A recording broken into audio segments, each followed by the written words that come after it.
in the supply chain, like critical minerals, they'll do that. Uh, this is particularly problematic in the area of all emerging technologies and AI in particular.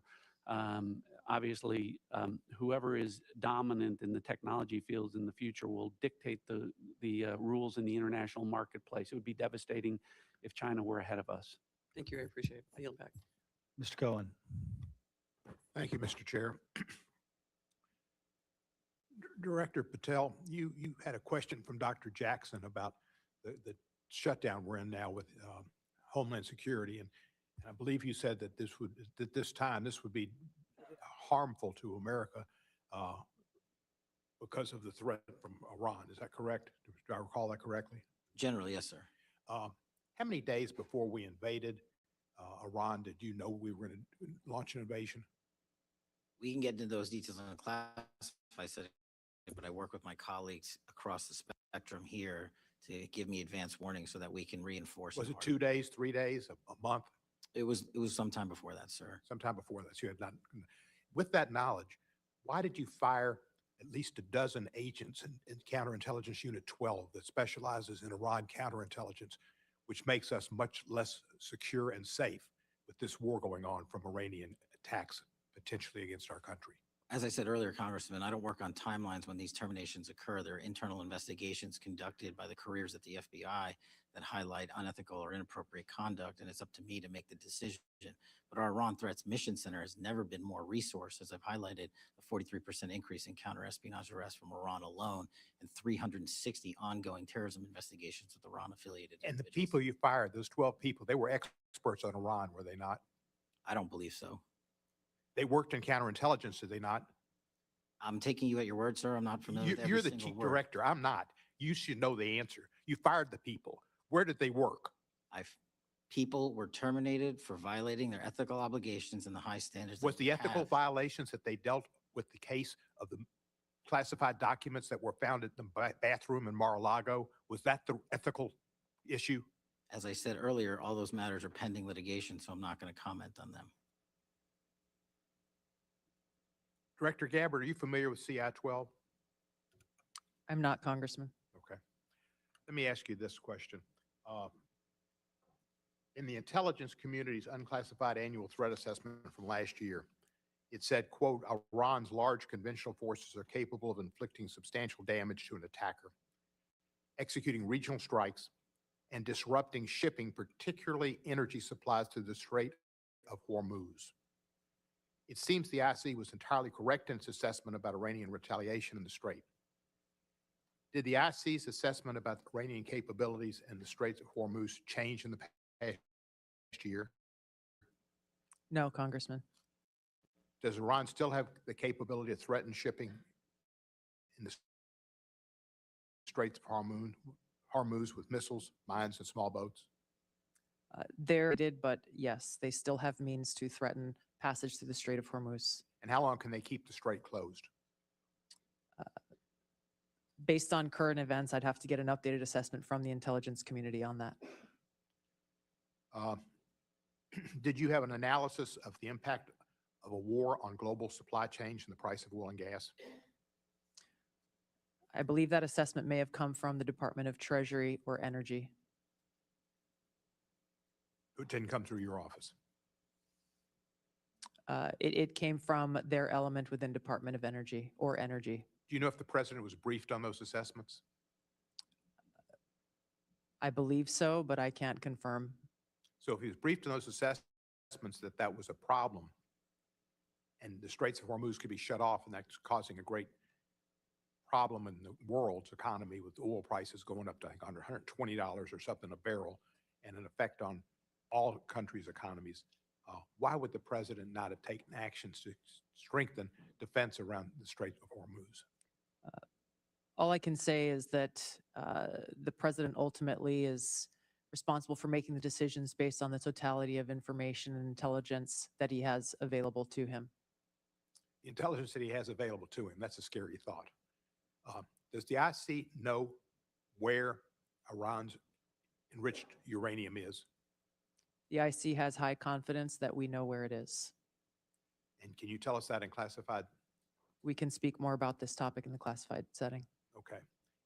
Could it be, we have methods of destroying it? Uh, This is a conversation for a closed setting, sir.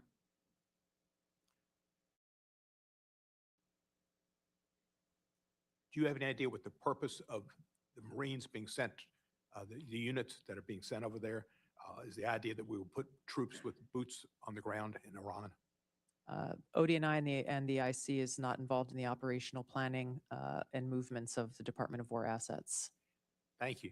I'll be very honest with you. When you made your original comments, it was kind of scary because of all the craziness that goes on in the world. Can't wait for the classified setting. Thank you. Mr. Perry. Thank you, Mr. Chairman. It's good to see some of my old colleagues. I'm going to start, and thank you for your service, gentlemen and ma'am. I'm going to start with General Hartman, General Adams. Do you know how many days it's been since Russia went into Ukraine? I'll answer it for you. It's 1,480. Do you know how much money the United States government has spent, the taxpayers have spent in the war in Ukraine? I'm going to round it for you. It's about $200 billion. I mean, maybe it's a lot more, maybe it's a little less. It's hard to tell around this place. To the best of your knowledge, was Russia an imminent threat to the United States when they went into Ukraine? To the best of your knowledge. Sir?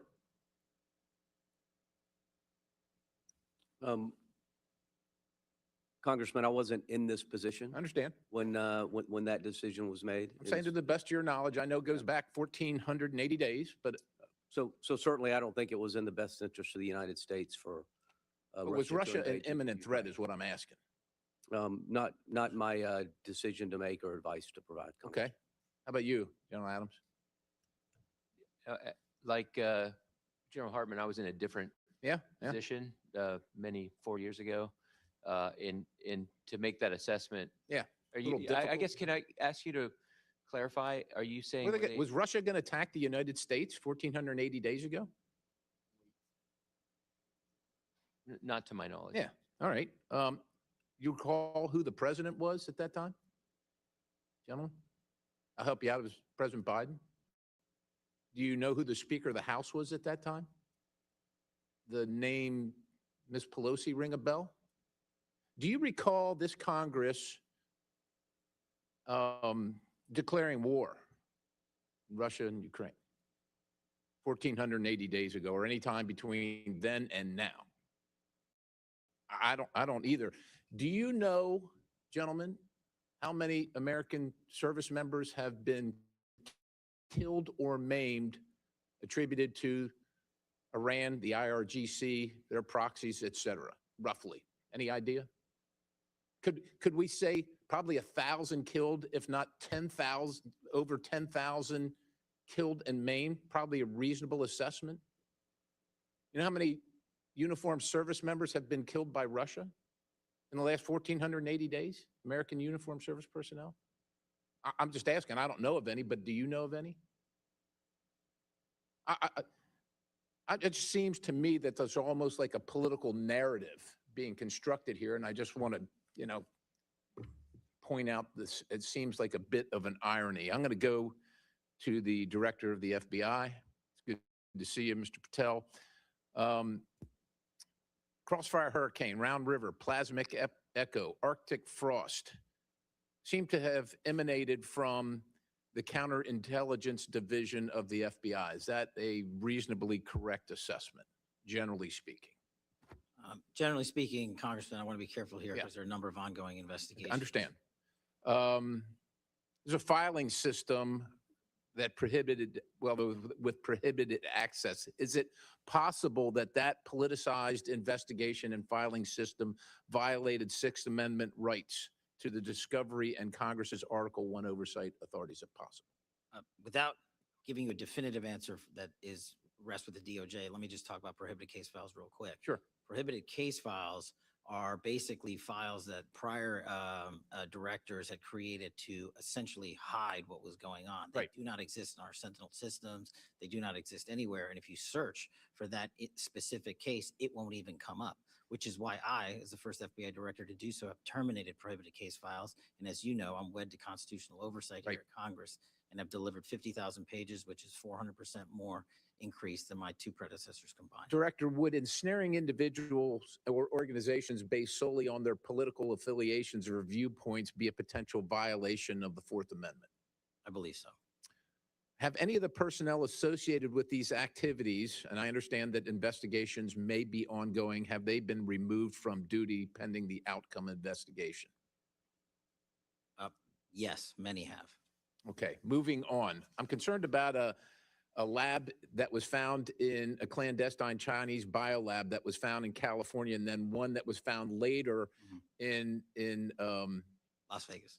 Nevada. And I'm wondering, are you concerned about a lack of vision or imagination in agents that solely work on a case and can't see that China has the capability and the impetus to do these things all around the country and things like those things? And have you done anything about changing that training or that operational conduct of agents? I can only speak to what I've done, and this FBI is keenly aware of it. We're the ones that figured it out, not just in Las Vegas, but places like Michigan, where we arrested multiple individuals who were pretending to be researchers at the University of Michigan while bringing in lethal pathogens and trying to steal our trade secrets and our agricultural secrets, which is national security. So this FBI is laser focused on the Chinese threat, especially related to biolabs and agricultural theft. Appreciate the response. I'll yield the balance. Mr. Fallon. Thank you, Mr. Chairman. You know, I would be remiss if I didn't mention Operation Absolute Resolve and the arrest and capture of Nicolas Maduro and his wife. It was incredibly complex. It was bold. It was unprecedented. It was a wild success. It really harkens thoughts of Raid on Entebbe 50 years ago, except this actually remarkably exceeded that in its success. It was historic, and it altered undeniably the geopolitical landscape in the United States' favor. So our military and our IC should be lauded. And I want to offer a hearty and deserved congratulations to all of you that are testifying before us today. Thank you. Director Ratcliffe, I want to just visit with you a little bit. First, I do want to take a point of personal privilege. I attended Coach Holtz's funeral Monday. He was very proud of you. How long has Iran been pursuing a nuclear weapon, Director? Congressman, let me respond. I appreciate the kind remarks, and I also want to congratulate the people of the 4th District of Texas for getting a lot better representation than they ever did from the guy that was previously in that seat. Notwithstanding, as I talked about, a fatwa that was issued, I believe, in 2004, Iran has had a dedicated nuclear program beyond civil limits for the development of nuclear weapons. They currently possess at least 440 kilograms of highly enriched uranium at 60% weapons grade that would be capable of putting together 10 nuclear weapons. Director, what nation state has achieved 60% enrichment and then not produced a nuclear weapon? I'm not aware of any. There's none. You get to 60%, there's a reason you're at 60%, because you are pursuing nuclear ambitions. So we have sanctions have been imposed in the past, and yet that pursuit continued.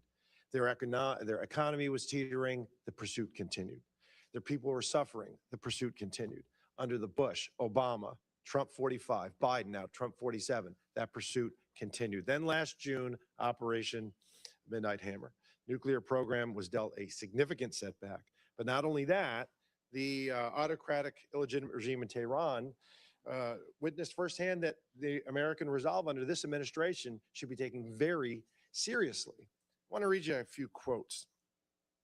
Iran will never be permitted to build a nuclear weapon. Barack Obama 15.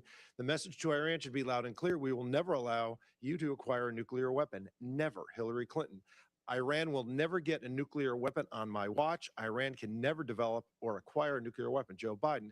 Make no mistake, As president, I will never hesitate to take whatever action is necessary to defend American forces and interests from Iran. Kamala Harris.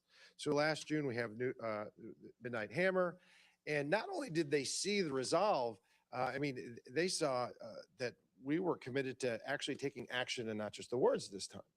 And even after all of that, did they abandon their pursuit and their nuclear program?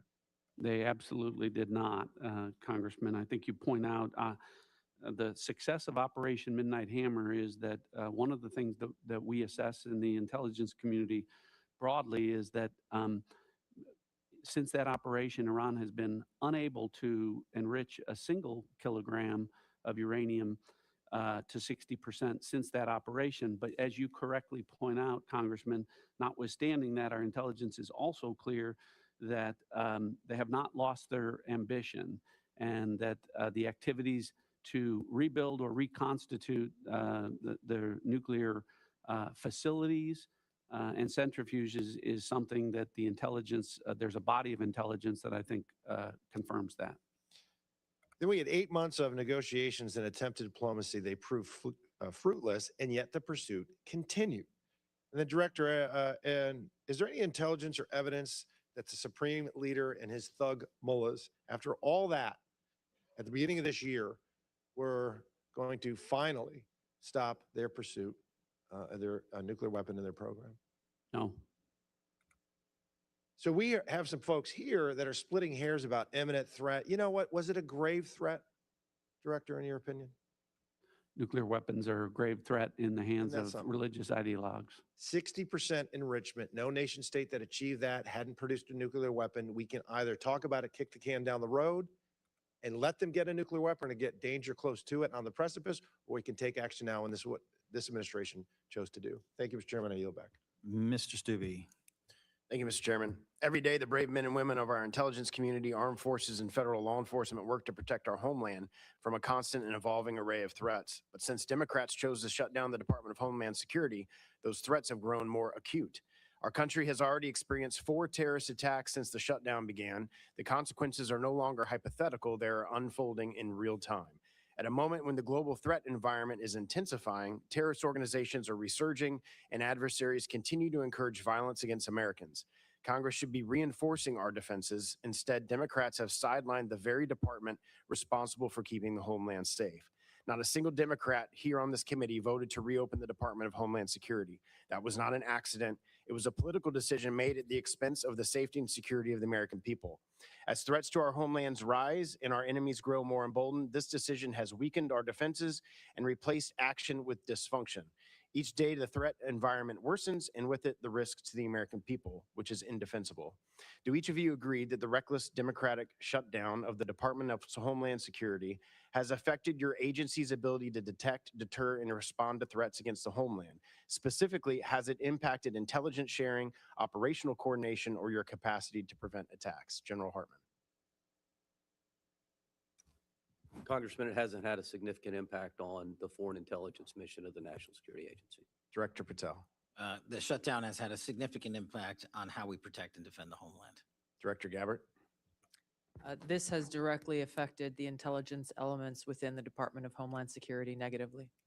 Director Ratcliffe. I would agree with the Director of National Intelligence. General Adams. No significant impact on the Defense Intelligence Agency and the foreign threat that we analyze.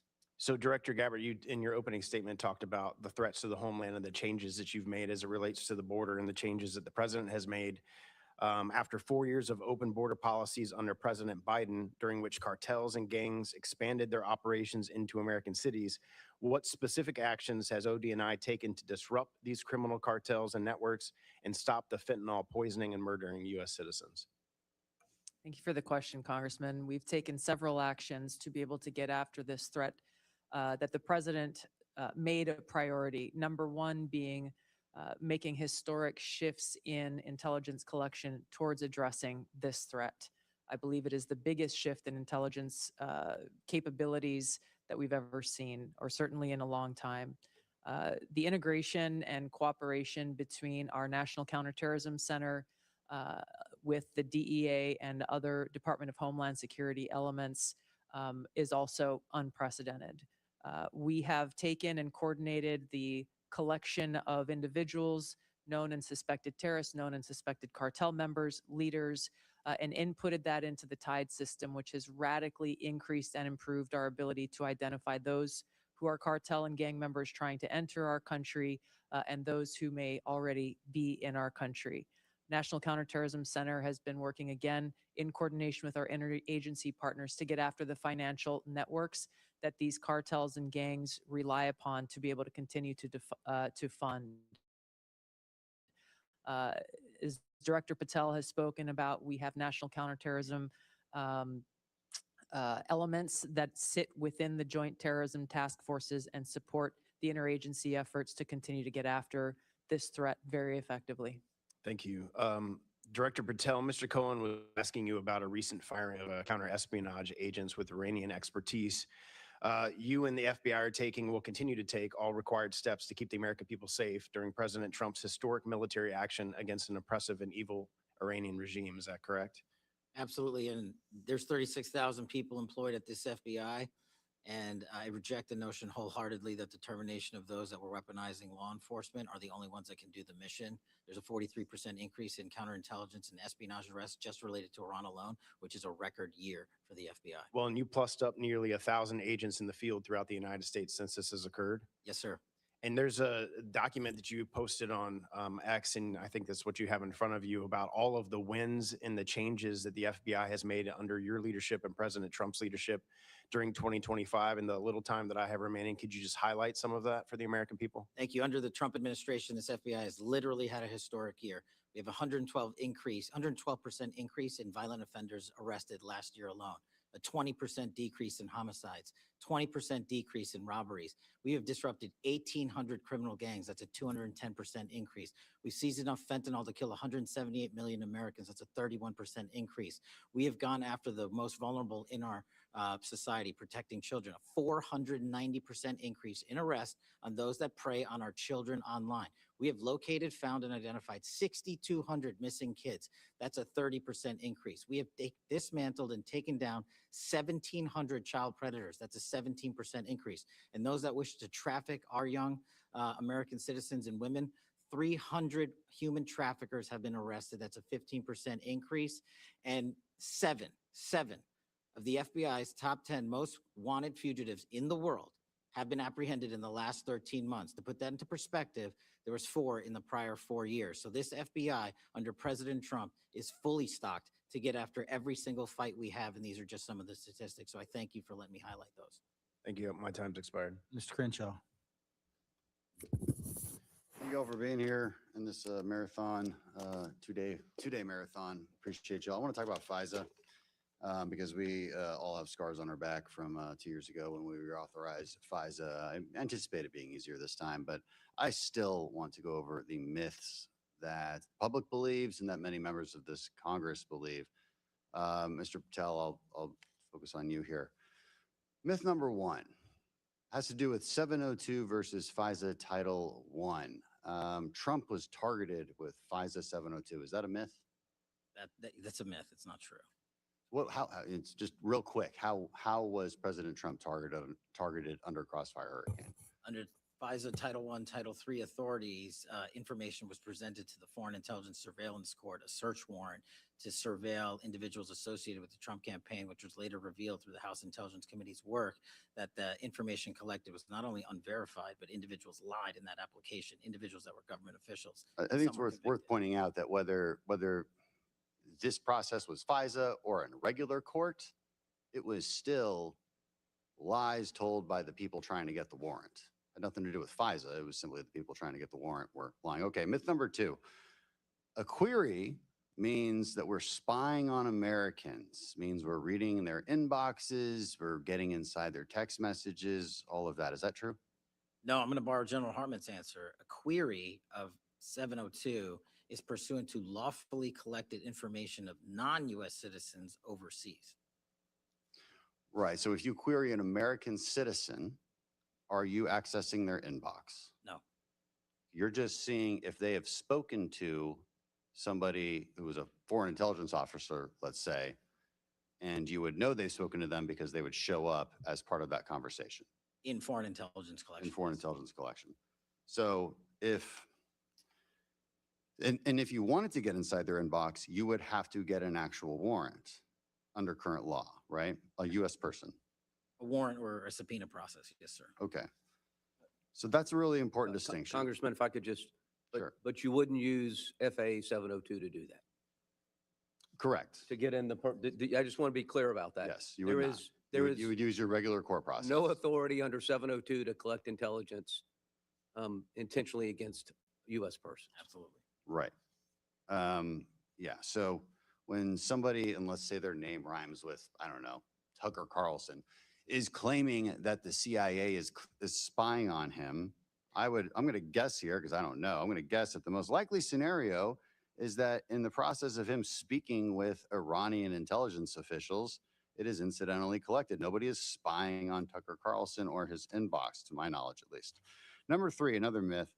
A warrant requirement, should it be required by law, it's for a simple query, that should be easy to get, right? What's the problem? It's easy to get a warrant. We do it all the time. Would it be easy? In my opinion, no. And the reason it wouldn't be easy is because oftentimes these queries are part of a very typical analytical process, and they would not meet the judicial standards of probable cause. And I've seen many examples of this. I would love if you guys had some examples that are declassified. I've seen them in a classified session. So I guess my point is, and now that we've debunked these myths, is you put that warrant process on a simple query, you're taking away our analysts' ability to connect the dots from the outside actors, which we can collect on. They have no constitutional protections, but you're removing our ability to connect them with the inside actors, which is kind of where it matters. It's like giving up when you're right at the goal line. That makes zero sense to do, and that's exactly what this would do. I've already heard Director Radcliffe's answer on this, but 18 months clean reauthorization, I don't know where that number came from, but would you rather have it longer? As Director Ratcliffe said, I'd like 5 or 10 years. Okay, me too. We went over that really quickly and well. I yield back. Thank you. Mr. Hill. Thank you, Chairman. Thank you, panel, for being with us this morning. And let me start with Director Gabbard. You've heard from Mr. Stubbe, you've heard from Admiral Jackson, you've heard from Ms. Tenney, all this aspect of who we've encountered at our borders, north and south. And during the Biden administration with the open border that has been overly discussed today at length, there's this known and suspected terrorists. And I want to congratulate the Trump administration for getting, I think, 1,300 people identified out of the country under your 13 months. So congratulations on that. But for 3 years, in both classified and unclassified sessions here, I've raised this issue that we don't have the data and we don't track it in a fused way, meaning Border Patrol, TSA, FBI and follow-up, DOJ and prosecutions. And we don't really have that at our fingertips for oversight purposes.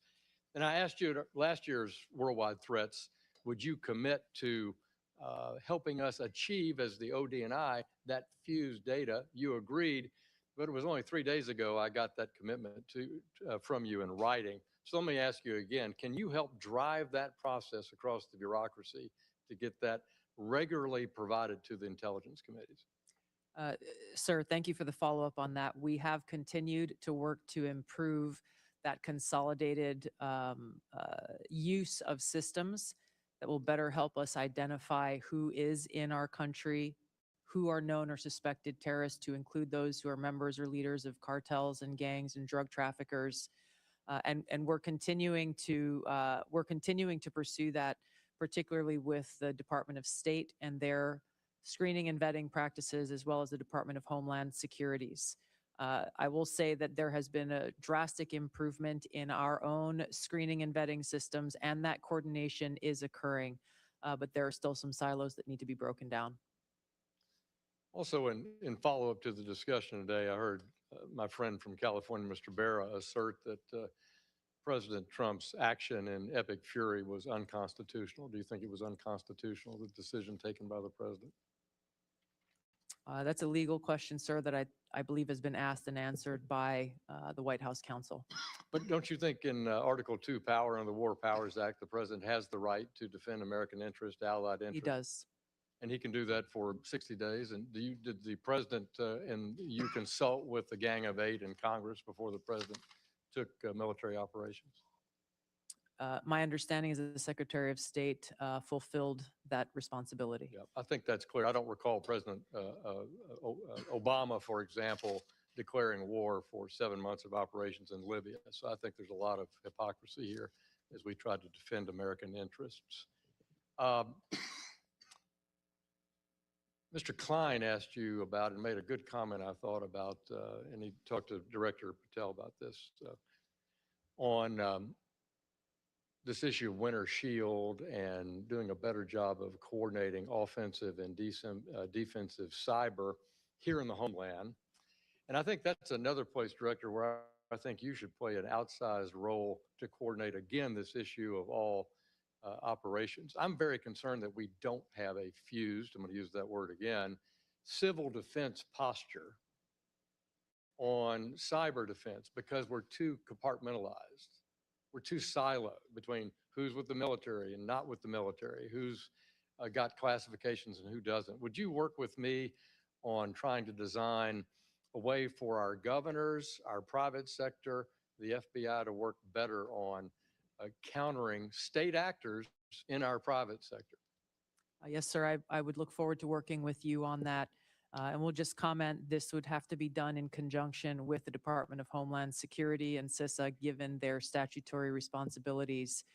The integration and coordination with the private sector remains one of the biggest imperatives, but also in some cases challenges for folks who choose not to work with the U.S. government. I agree. I sit on the CISA, subcommittee here, and I'm very concerned about it. And I think our whole committee's been concerned about the assessment we have on offensive cyber, so we look forward to that. Finally, Director Ratcliffe, thanks for you being here, and it's wonderful to see you. Thanks for our decade of friendship. I want to say that I've traveled significantly with the chairman to Latin America, and I want to say your stations throughout the Western Hemisphere are doing an outstanding job.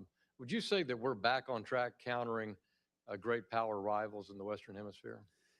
I would. Thank you for the compliments for the workforce that I'm privileged to lead. And I do think the president's policies in making the Western Hemisphere a priority are really clear. Obviously, the success of Operation Absolute Resolve. It's funny, Congressman, no one's talking about Venezuela because things are going so well in Venezuela. But it really shows the commitment that the president has to taking care of business for American interests in our own hemisphere. And it's not limited to Venezuela, it's throughout Central and South America. And I think that you'll continue to see continued progress with respect to that. Thank you, and I thank all of you for your service to your country, and I yield back.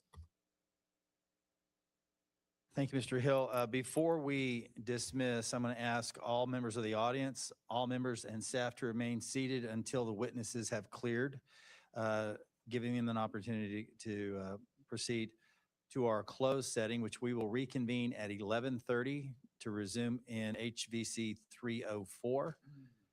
With that said, please remain seated until the witnesses have cleared. And this proceeding is adjourned.